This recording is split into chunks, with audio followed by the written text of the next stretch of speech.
सावर्ड्यातील माणकी गावाजवळचा एक अपरिचित आणि कमी माहिती असलेला किल्ला तुम्हाला माहिती आहे का? चला तर मग आज आपण त्या इतिहासाने भरलेल्या माणिकदुर्ग किल्ल्याची सफर करूया। तर आज माझ्यासोबत होते माझे 3 सवंगडी, ज्यांच्यामुळे हा प्लॅन यशस्वी झाला। माणिकदुर्ग किल्ला हा चिपळूण तालुक्यातील माणकी गावाजवळ वसलेला आहे। पुण्याचे पुरातत्व संशोधक सचिन जोशी सर यांच्या प्रयत्नांमुळे हा विस्मृतीत गेलेला किल्ला पुन्हा उजेडात आला आणि त्याचा इतिहास समोर आला। प्राचीन काळात पालशेत बंदरातून येणारा माल नवतेदुर्ग, कासारदुर्ग, माणिकदुर्ग, भैरवगड अशा किल्ल्यांच्या संरक्षणाखाली असलेल्या व्यापारी मार्गाने पुढे पाठवला जात असे।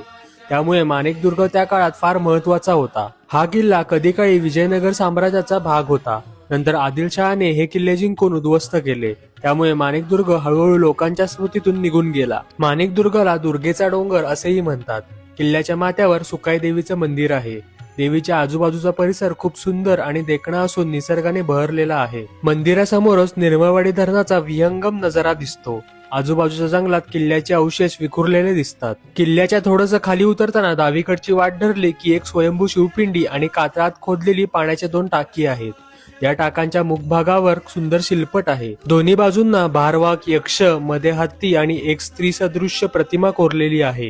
हे ठिकाण माणिकदुर्गाचं खास वैशिष्ट्य आहे। श्रावण महिन्यात येथे अनेक भाविक पायी दर्शनासाठी येतात। मग तुम्ही कधी चिपळूणला आलात तर या सुंदर आणि अपरिचित अशा माणिकदुर्ग